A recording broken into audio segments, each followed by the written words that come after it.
Welcome to the Fleet Geeks podcast. We're here to help develop fleet and transport professionals. Do you want to progress and develop your skills and knowledge? We promise to bring lively conversation and debate around interesting issues and keep you bang up to date with changes in our awesome industry. The Fleet Geeks are a community of professionals, and if you enjoy the podcast, why not join the discussion for free in the Fleet Geek community over on Facebook? So the red light's rolling, and I'm absolutely delighted today to be joined by our guest. He's an awesome guy, and we've been working, Flagship partners have been working with him. My colleague Jamie Clifford has been working with him for probably the last year to 18 months, I would have thought, actually, yeah.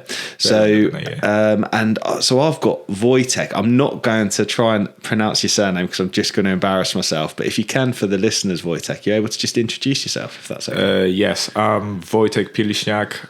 I am 21 years old, and I've got introduced to my dad's, family business since I was 14 years old. I was working in the background, translating and just getting things done.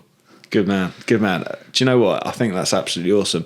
And I met Wojciech for the first time this morning, and he goes, "You look younger than your pictures." So I'm like, happy days. I really appreciate that, Wojciech. So you've had a bit of a learning journey over the last little while, haven't you? So you passed your transport manager CPC recently, is that right? Yes, about half a year ago. Yeah, cool. And how did you find that process? Who did you learn with? Were you trained by Tom?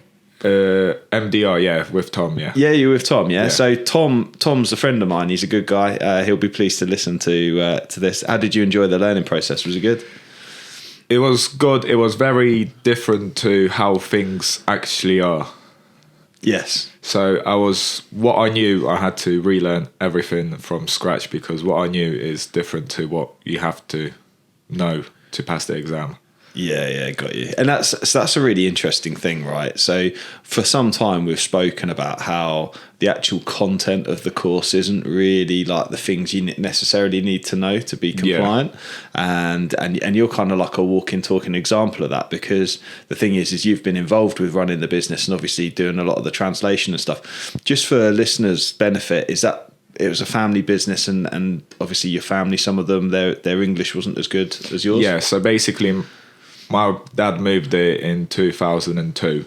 Then he moved us in 2006. So I knew no language whatsoever, and I went to school, done my school, and then basically Dad risked it all the money we had to open a business. And then he knew basically nothing. Okay. So I was doing everything, like from primary school. I was translating things, and pretty much that's how we built it all up. That's really cool, mate. That's really cool. So, so your dad, when you say like he risked it, what did he do before? How long ago did he start Delta? 15 or 13 years ago. 13 to 15 years ago. Right. Okay. Cool. So you would have been. I'm just doing the maths here. You'd have been like 6 or 7. 6, 7. Yeah. Yeah. So straight away, like at primary school, you're straight into it, having to help like translate and all that sort of stuff as well. So you're still like bilingual? Yeah, I'm bilingual. The only thing I can't do is write really well in Polish. Other than that, I'm good at it. Well, you never went to school in Poland, so no, you probably never had to write Polish. Can you read Polish? At a slow pace, yeah. Yeah, okay. But cool. I can't. Spelling is completely awful. Like, you understand what I'm saying when I write, but you won't. You just look at it like, wow, this 5-year-old wrote this or something like that. Fair play, mate. Fair play. And how did you find school as English as a second language? How was that for you? It was, from what I've been told, it was dreadful, because my parents couldn't teach me at home. So I would do everything by myself. I didn't have parents' help. The only thing I had help with was maths. Wow. Because they could understand maths, because maths is same everywhere. Same whatever the language, but right? When it comes to reading at home, I had to learn myself. Wow. When it came to writing, spelling, I had to learn myself. Fair it was play. Just all self-taught. Yeah. Wow, mate. Because the thing is like only so much is done at school, isn't it? That's the thing. So, and like that must have been like quite tricky. I can't even imagine the sort of pressure you felt. And then from sort of 6 or 7, you were then involved in the business and having to help support that. So, what did that look like for you? Was that like weekends, evenings, that kind of stuff? Just every single. To be honest, I never really had a childhood. It was just all business orientated. Okay. So now I'm starting to kind of live my childhood as an adult. Yeah, okay, So- cool. And what do you mean by that? So what are you getting up to? So I started boxing 3 years ago. So normally you would take your kid boxing like just to so they do something. So I couldn't do that as a child. So I started taking up things that I would do. So I started playing Sunday League from time to time, just kick Nice. about. Yeah. I started going on holidays because now I can go on holidays by myself. Yeah. So go on holidays. Where have you been? Last year I've been Amsterdam for my birthday. I've been Turkey with my girlfriend. I've been Poland as an actual holiday, not just to see family. Yeah. And then I've also been Athens in Greece last year. Wow, mate. So you've been getting around a bit. Good for you, mate. Yeah. Good for you. You enjoy travelling? Yeah, I really do enjoy travelling as I really enjoy history. So I Okay. don't go beach holidays or things like that. I go Yeah. to like historical monuments and things like that. So interesting story for you, actually. So I've been to Poland once. I went, and it combines some of your interests, to be fair. So I used to play in a football team, and we went to a football tournament in Poland in Krakow. Yes, correct. I don't know if that's near where your family live or not. No, but- I live right at the bottom. Okay, so Krakow's, is that the capital? Is it capital No, of Poland? But it's a Warsaw. big. Yeah, it's like the second or third biggest. Yeah, I've just made myself look really stupid. It's I didn't know alright, don't- Warsaw was the Polish capital. Silly worry me. There's about going to be it. people going, Pete, do your homework. Anyway, but yeah, so this is a good like 10, 15 years ago. And I went out there with a group of lads, and it was chaotic, to be fair. It was, because Krakow's a really cool place to go out. It's Yeah. really lively. Massively recommend it to people to go. And one of the things a few of the lads were talking about, because it's quite close to going and seeing like the concentration camps and stuff, Yeah. because it's not that far from It's not. Auschwitz. And I was really interested to go, but I kind of cancelled the guys because I was like, I'm not going with all the lads like pissheads being disrespectful or anything like that, you know? So that's on my to-do list, actually. And I thought, obviously, with that being quite a historical place, you'd probably be Yeah. interested to go and visit Auschwitz as well. Yeah, to be fair. I've not personally visited it yet, but I certainly do want to do it. Yeah, that'd be interesting. But yeah, so like you've had to study, so you're interested in history, but you've had to study it as a second language. So that must have been really interesting. And then obviously you've kind of got the cultural English push on stuff as well, which is probably a bit different to how the Polish do stuff anyway. So I'm just going to draw it back over to sort of running the transport business and that kind of stuff. So a little while ago, so it's probably you guys, when we supported you with a public inquiry, can you sort of are you able to just share with the listeners a bit of background for that and sort of how that came about? Yes. So we ran a business for quite a long time, and then around the Christmas period, we hired 2 drivers that were mates. So I went out with them to help them out, just like showing them how the job works. So I would get sent with other drivers to just show them how the job works, where to go and things like that, because I would do it with my dad. Yep. So I would know all the ins and out of the jobs we do, because we majority do the same work all the time. Okay. So then as soon as they were able to go by themselves because they knew what they're doing, one day we realised on invoices that there was a lot more fuel drawn from these 2 drivers. Okay. So then we would investigate, and then once we were coming back from our roadside job and we saw them filling up, so then we pulled in, because my dad said I filled up the truck the day before and he's just left. So we pulled in, and the one driver who was the mates with the other driver, one driver was driving and another one came in a car and they had barrels in the car. Right. So they were filling up barrels. Yeah, got you. So we interrogated them there, and then police got called. They said, oh, leave it. They left. The guy at the petrol station said, oh, sorry, had no idea. We didn't see it, even though we could see on cameras that we could see what was happening. Then we fired him. We paid them all off, everything. We're like, thank you for working, but, you know, we don't want someone like that. Yeah, of Then course. we received a letter from DVSA saying that he basically wrote a letter saying that we run a concentration camp, we force people to do this, we force people to go over the time, and I threatened them to drill their kneecaps through for stealing fuel and things like that. So after that, we had a very big investigation into our company by DVSA. And it's just caused a spiral of events that led to the public inquiry. Yeah, got you. How long ago was that for you? Was it 18 months or so? No, it was like three years ago. Yeah, I believe 4 years ago since it started, time. and then it just everything started tumbling down. Yeah, got you. And I guess like I guess there's been some learning in there for you, because obviously your dad's English wasn't great. So who was the transport manager for you at that time? It was my dad's mate who he knew for a long time. So basically, my friend in primary school was his dad. So then my dad paid for everything to have him do everything. Yep. So he's passed, and then he just paid for him to learn everything. Yeah. To be our transport manager. Yeah, got you. But things weren't quite sort of how they should have been, and you probably wouldn't have known any different, I suppose, when you were sort of dealing with it before. So, as we started in Poland, running transport is very, very different to how it's run here. Here it's more about paperwork, whereas there it's more about how things are done. Yeah.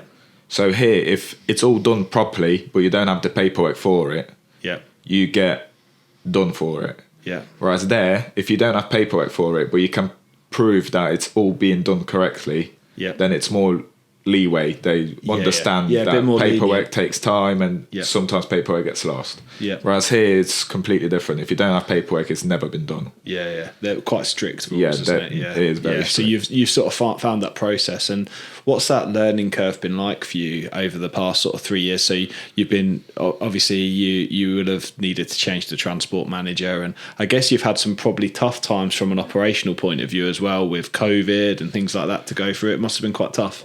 COVID was a blessing in disguise for us, because, as you probably know, there was a toilet paper pandemic. Yep. We work mainly with toilet paper. Oh, really? So right. For us, it was the most profitable thing that's ever happened to us. Right. The pandemic. Everyone's stockpiling the old toilet roll. Honestly, it was so busy that we even had at 1.30 subbies. Hello, it's Shani from Flagship Partners. We are really proud to sponsor the Fleet Geeks podcast. If you need expert advice or training for your fleet business, make Flagship Partners your first choice. We are really excited to announce the launch of our Transport Manager Academy. With expert development for fleet leaders, we offer fully accredited initial Transport Manager CPC training, CPC refresher, and operator license awareness training, as well as mentoring, support, and professional development beyond the qualification. Our vision is to develop elite fleet professionals. Wow. Okay. Yeah. We were just taking jobs on and just giving them out to anyone who wanted them, and it was very, very profitable. That's why we managed to survive the closure of a company and managed to get you guys on board.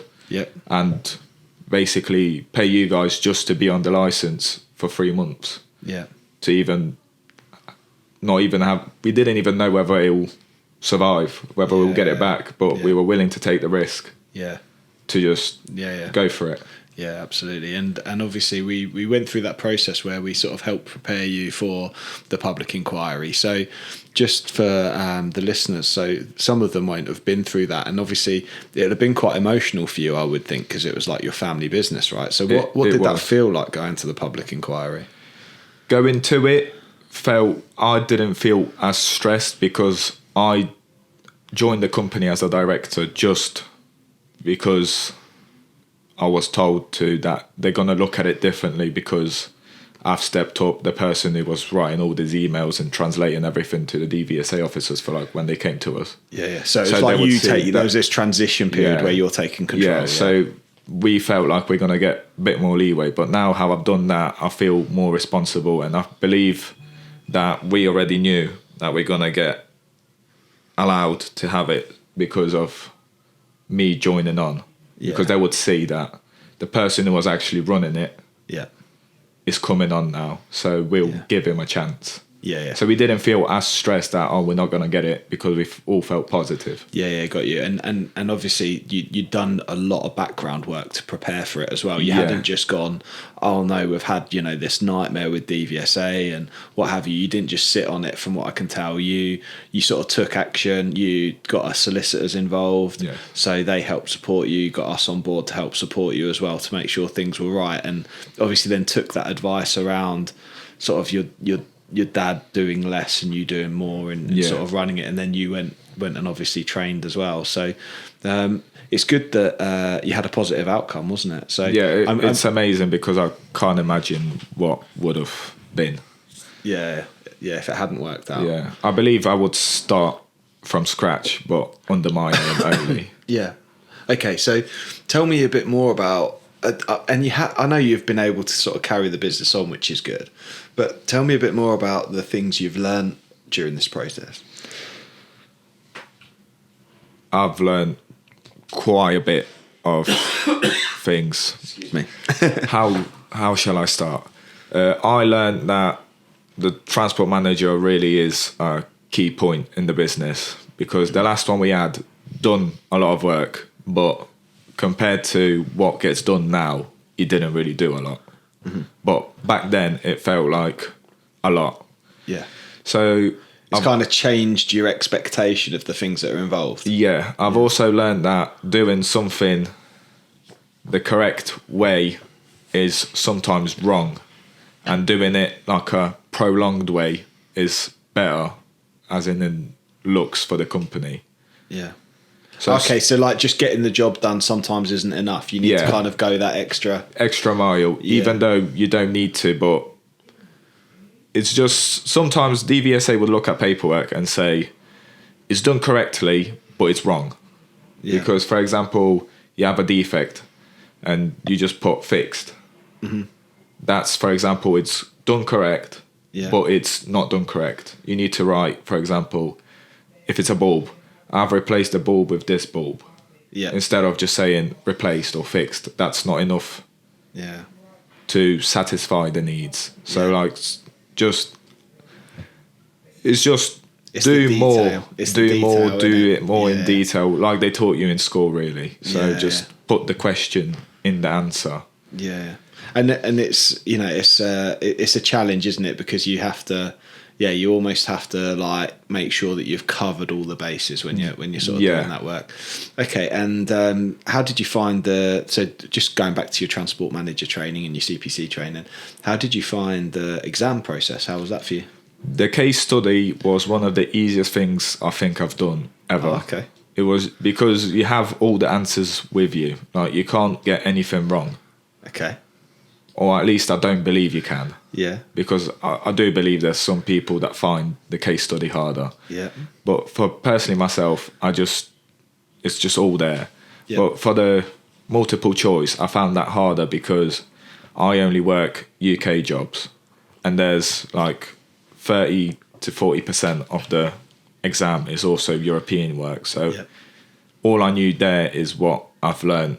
And because I failed the first time, then I failed the second time. By the third time, I knew nothing of the Europe things apart from what I had on a little refresher. Yeah. So the fact I've passed is also quite shocking to me. Yeah. Well, you've done really well, mate, to be fair. So you passed third time. Third time multiple choice. Multiple choice. Did you pass first time for the case study? Yes, I passed first time for the case study. Good. And the thing is if you trained with Tom, you'd have done the SILT exam, and it's a tricky exam. The multiple choice is a really tricky exam for SILT because there's a lot of questions in there that are a bit tricky around HR and various bits and pieces and that. So it can be a bit tricky, and a lot of the listeners will know that as well. So, mate, I've got nothing but admiration for you. So you, as well as doing that, you're also a trained mechanic as well. Yeah. Yes, I'm a full-time mechanic. Yeah. So I mainly do 75% mechanic work and then 30% in the office. Yeah. But I'm starting to go more into office, less mechanic. Yeah. As I'm trying to transfer more into the business. That's basically, I'm the face of the business now. So no, that's good. Do you enjoy doing the mechanical work? 'Cause, the trucks are fairly complicated things, and actually it's a real skill shortage that we've got at the moment for people who are able to work well on trucks. So how do you enjoy it? Do you enjoy that bit more than being in the office? Yes, I definitely enjoy it a bit more, but then with English weather, I kind of don't enjoy it at the same time, because sometimes you get a good job, but you're in the rain and you just think there and say, why am I doing this? Yeah. So I was sharing with you before we recorded that I used to run a workshop for Volvo trucks, and I know that one of the toughest gigs is like 2-3 in the morning, side of the motorway, rolling around in like a piss laden lay-by, where drivers have just gone to the toilet and someone's broken down, and you're pitch black and you're rolling around trying to fix something and not get your head driven over. It's pretty much my life. Not an easy gig, is it? It's not easy. It's a very dirty job. Yeah. It's not for the weak-hearted, let's say it that way.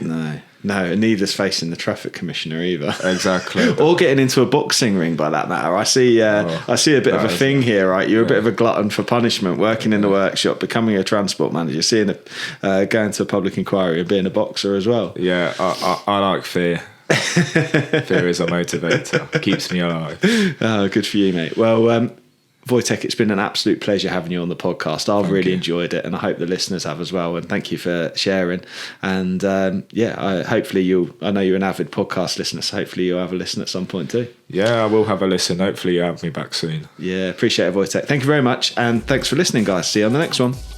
I hope you enjoyed today's episode. If you did, please share with your friends and colleagues too. Join us for free on Facebook with the Fleet Geeks community for transport and fleet managers. Fleet Geeks offers ongoing professional development, networking and mentoring too. So get in touch with me, Pete Rushmer, on any social media platform to find out more.